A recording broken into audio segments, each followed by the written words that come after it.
about this session last evening, Amish said he wanted to talk as little, he wanted to say as little as possible and let you ask him more. And he now has the official excuse of a bad throat. He's actually carrying cloves around and chewing on them. So I shall keep my questions to a minimum. I think he wants it to be more interactive. But I just wanted to, the basic topic of our discussion is whether Ram is easier or more accessible to younger readers than Shiva. Maryada versus Tandav. Is Ram a more acceptable role model, sort of, for younger people than Shiv? That is what I take it to mean. Though I'm making a value judgment here, and Amish is strongly against value judgments or value judgmental calls of any sort. But, the concept of Maryada, first of all, your Ram is most of the things that Valmiki's Ram is, and yet he goes beyond certain concepts of, morals and honor, and he maintains all of that, but he's also a very human person. So what is Maryada, according to you? What is this concept of Maryada? How do you see it? Yeah, good question. Look, how it works is there are two ways, there are two balances in between in which society can keep swinging. One is, a paradigm, a balance of freedom, of passion, of individuality, and the other is the paradigm of compliance, of truth, or at least an interpretation of the truth, justice, honor. And both these ways of life have their own strengths and weaknesses. And the problem happens when you start actually judging between the two. Lord Ram's way, the way of Maryada, is obviously the Suryavanshi way, the way of honor, of truth, of justice. And perhaps Lord Krishna's way is the Chandravanshi way.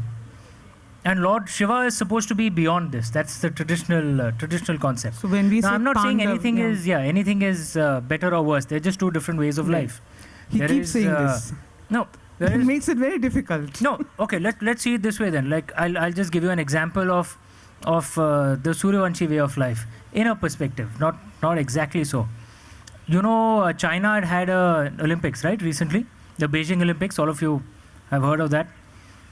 And the Beijing Olympics was nothing like the Indian Commonwealth Games. The stadiums were actually ready a good 6 months, a year before the games began. In India, I believe they were building the stadiums as the games were going on. They were still completing it. Now, China, though, that itself was not good enough for them. Okay, they decided that we have to impress foreigners when they come to the Olympics. So they had given some guidelines for the volunteers at the games, which is also fair enough. They trained them in English, etc., etc. But that still wasn't good enough for the Chinese government. They even had guidelines for the Beijing citizens. I'm not kidding. For the Beijing citizens. Okay, so for example, what the length of your handshake should be. They prescribe 3 seconds. I'm not joking, seriously, because anything less is not friendly. Anything more is creepy. Okay, they prescribed dress guidelines. Okay, I'm not joking. So they had, for example, men had to wear. They could not combine white socks and black shoes together for some reason. Okay, God knows why. So what do you think the Beijing citizens did when the Chinese government came out with these guidelines? Any guesses? They followed the guidelines. Your boss says you do it, correct? What do you think would have happened in India? In India. Forget about completing the stadiums. If the government... तुमने बोला ये सफ़ेद मोजे काले जूते नहीं पहनो, मैं 1 साल तक पहनूंगा, भाड़ में जाओ. Correct? That would be the Indian reaction. Now, Maryada would be, say, bringing us into, say, trying to follow guidelines a little bit, which may not be such a bad idea. But we cannot be like the Chinese. We are not. We are a rebellious people. We should be true to who we are. So Tandav. My suggestion on Lord Ram, though, is that perhaps we can learn from him that just might be cool to follow rules sometimes as well. We cannot have absolute chaos. And the wisdom of the Indian way of life is to find that balance. Extremism of any form is not good. Okay. Okay, that I'm happy with. That I can handle. The thing is, when this book came out, Ikshvaku, scion of Ikshvaku. Now, Ikshvaku in itself is a term that you don't hear too often.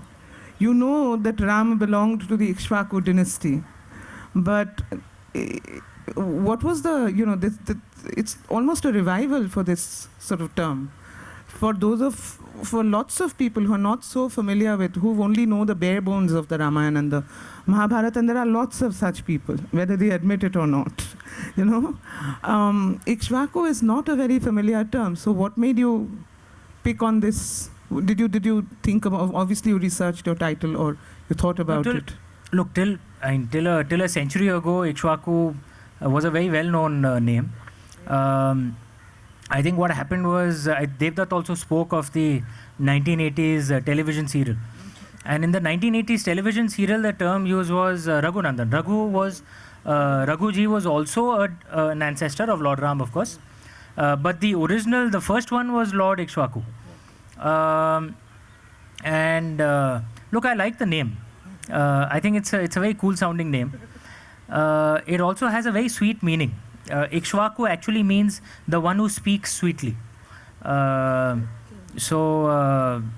I thought it's a good title to have.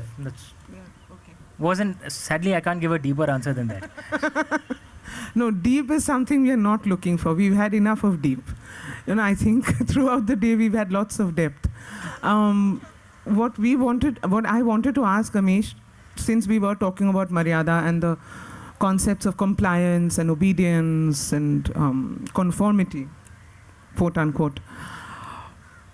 A lot of us have questions when we read the Ramayana about, these are common questions, but I might as well address them in case it hasn't occurred to some of us.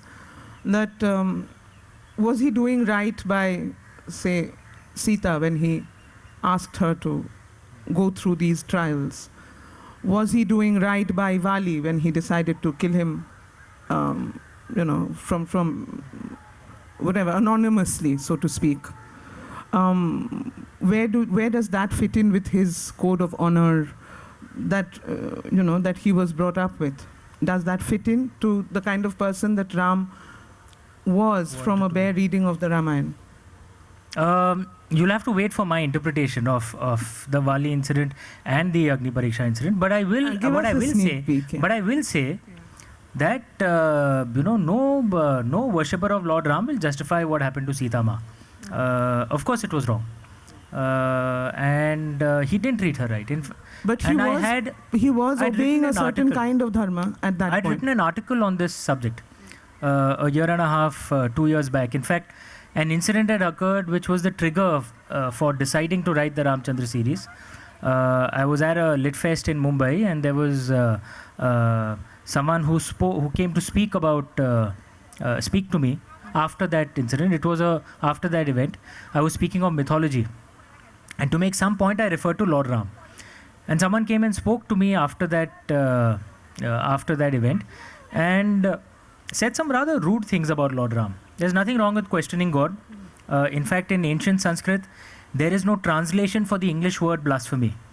That word didn't exist. Why didn't the word exist? Because the concept didn't exist. No one was beyond question, not even God. So you are encouraged. In fact, it's your duty to question. But there is a Maryada. There should be a Maryada in your kind of questioning as well. There's some words which were used about Lord Ram, which I felt bad about. Of course, I'm not the kind who loses my temper, at least not now. But I wrote an article on that issue, saying why I respect Lord Ram. And the first thing I said in that article is, of course, what he did with Sita Ma was wrong. No Ram Bhakt will justify that. But what is our approach to God supposed to be in the Indian way? In the Abrahamic way, in the Western way, God is this judgmental figure who gives you a list of things to do. And if you don't follow it, you'll go to hell, to eternal damnation. In the Indian way, gods are supposed to be role models who we learn from. That's traditionally the approach. And each god represents perhaps a perspective, a way of life, a set of philosophies. And from him or her, you learn what are the strengths of that way of life and what are the challenges. Lord Ram is always referred to as Maryada Purushottam, which erroneously is often translated as the ideal man, which is an incomplete translation. The ideal man is a translation of Purushottam, but there's Maryada out there as well. Maryada Purushottam means the ideal follower of laws, or ideal follower of honor, of traditions, whatever. So Lord Ram represents that way of life, of the ideal follower of laws. What are the benefits of that way of life? What are the challenges of that way of life? Leaders who are ideal follower of laws normally tend to be very good for the societies that they lead. The society prospers. Normally they tend to be not so good for the families that they're in. Their family suffers unhappiness. They themselves also suffer personal unhappiness, normally. Lord Ram, of course, sacrificed Lady Sita, but he never ever married again. Legends say that when he, when he had decided to give up his mortal body, he actually did Jal Samadhi. He walked into the Saryu River. Legends say that when he was walking into the Saryu River, he was chanting Sita, Sita, Sita. So he wasn't happy either. Are there other examples like this of leaders who are ideal followers of law, who were very good for the societies that they led, not so good for their personal life? How about if we consider Gautam Buddha? Mahatma Gandhi. Gautam Buddha came up with a way of life, with a set of laws. My wife is a practicing Buddhist. He came up with a way of life which gives peace, succor, a sense of direction to hundreds of millions of people even today. How is he with his family? He abandoned Yashodharama. He had abandoned his son Rahul. Today we know the meaning of the word Rahul as the son of Buddha. But what was the meaning of the word Rahul when Siddhartha Gautam named his son Rahul? It meant bonds, chains, fetters. That's what he thought of his own son. Think about Mahatma Gandhi. He is the father of the nation. All of us respect him. We are his people. What is his family life like? How is he as a father? How is he as a husband? Now it's very complex, and that's the entire point in the Indian way of life. How do you look at great figures? How do you look at gods? How do you evaluate them? What do you learn from them? And truth is never simplistic in the Indian way. It's always complicated. So such leaders are very good for the societies that they lead. They are not so good for the families normally, because in families you shouldn't have the rule of law, you should have the rule of love. How do you evaluate such leaders? What do you learn from them? It's complicated, it's up to you. We've had other kinds of leaders as well. In post-independence India, we've had leaders who've been willing to sacrifice the entire country for their family. We've had such leaders too, and I'm not saying we should judge them. Frankly, if you look at them honestly, they were very good parents. They're very good for their daughters and sons. They're willing to sacrifice 1 billion people for their daughter and son. Fantastic parents. Maybe not such good leaders. Life and truth is a little complicated, and we are supposed to look at our gods and learn from them. And this is the point I tried to make in that article. That when we look at Lord Ram, let's look at him holistically. No one can defend what he did to Sita Ma. Of course it was wrong. When you look at him holistically and try and learn from that. And that's a Vali. perspective.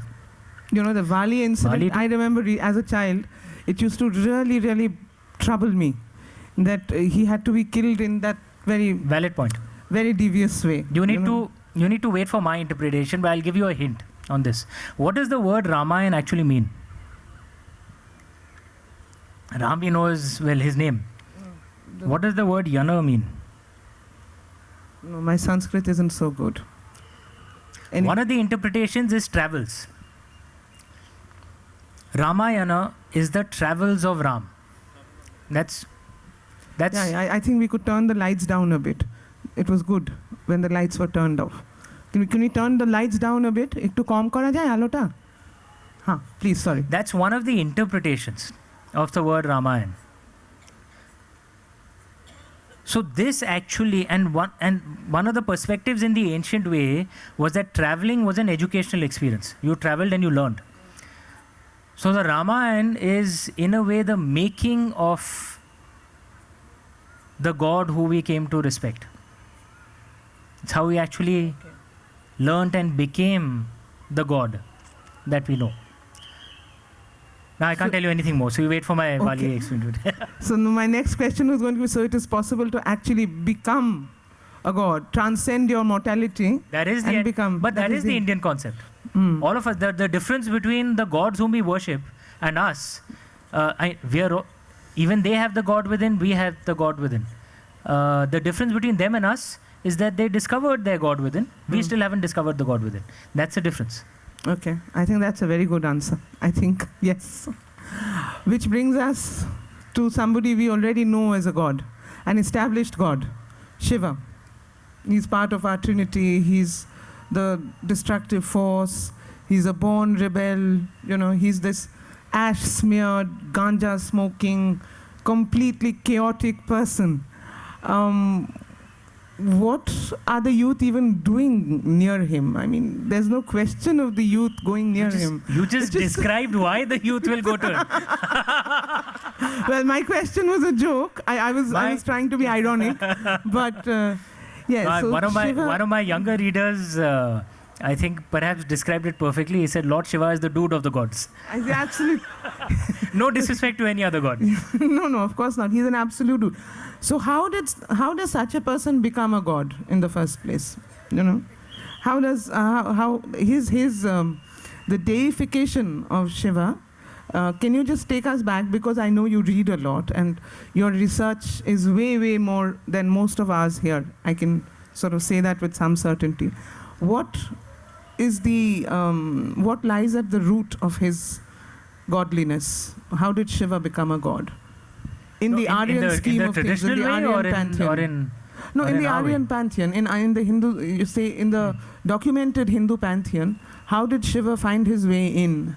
Because he's clearly not an Aryan god, if you put it that way. No, there's, in fact, actually, there are serious debates about whether there really was a race called Aryans. Aryans. Okay. In the Rig Veda, for example, Indra is called Arya and Asur almost in equal number. Varun is called Asur in far greater number. Deva and Asur. Deva and Asur. And the term Arya is used only once in the Rig Veda. So there are serious doubts about whether a race called Aryans ever existed. I think the Shaivite way and the Vaishnav way again represent two different perspectives of life. The Vaishnav way is about working in this Mayavi world and finding a sense of purpose and order within it. Whereas the Shaivite way is about that this is Maya, you just enjoy the rasas there is, because ultimately actually you should move beyond this and be detached from it all. That's a rather simple way of looking at it. It's of course far more complex. And both of them, you follow what inspires you. There's no right or wrong in this. There is no... I get that. Yeah. So how did you actually place Shiva in any context? I mean, when you wrote about him, your trilogy, you've actually also, in some of your interviews, stated a chronological context for Shiva. How did you place him in that place and time? Okay, his placement at the time of around 1900 BC was linked to the dying of the Saraswati River, which at least scientific studies today show it perhaps died out somewhere around between 1800 to 1900 BCE. So around roughly 4,000 years ago. So the story was closely linked to the dying of the Saraswati River. That's why he was placed then. And I see the interplay between the Vishnu, the task of the Vishnu and the task of the Mahadev. They work in partnership with each other. The Vishnus are the propagators of good. So which means they have to pick a side. They can't be independent. They have to pick one side and then lead them to a better way of life. But any change that you do, any new technology that you bring in will ultimately, any excess of it will ultimately lead to evil. And that's why you need a Mahadev to come in, because his job is to be detached from it all and try and restore balance so that good can burst forth once again. So then the Mahadev cannot really pick any side. So if you look at it from our perspective, it's very clear, for example, that fossil fuels, the oil economy is probably turning into evil. If we don't actually, wake up, we're going to probably destroy ourselves. We are not going to destroy the earth. We shouldn't have that arrogance. The earth will take care of itself. We will only destroy ourselves. If we had some process to actually restore balance back, it might probably lengthen the time frames of this present civilization. So, but my question still remains. You clearly, when you were writing about Shiva, you saw him, or Mahadev, you humanized him. You had to first yourself internally humanize him and then express it for our benefit. And because your stories are written in such a very accessible way, I don't know about you, but I had no trouble identifying with a very humanized version of Shiva. Though, to be honest, as I was just saying, I think he possesses more human qualities than most of our other deities. We've sort of kept him firmly grounded. So he's the only one of the Tridev who actually lives on earth. Lives on earth. He lives at Kailash mountain. He lives in Kailash. So what is it about him, do you think, just as a sort of study, what is it about him that draws us? What was it about him that drew you? I think it's his contradictions that draw you. That draws drew you too as well? That draws anyone. But specifically for someone like me, I am by nature a rebellious person. Slightly rebellious, slightly anti-elitist person, which is why I liked Calcutta as well when I studied here. And for someone like me, again, no disrespect to any other god, I had turned into an atheist for 10-12 years. So for someone like me to come back to faith, perhaps the best god to do it is Lord Shiva, because he too is a very rebellious god. He's a god of the rebels. He is slightly anti-elitist. He dances brilliantly. He is the god of music. He loves his wife very passionately, obsessively a one-woman man. He drinks bhang, he smokes marijuana. So he's very cool, yeah. Okay, so and now that you've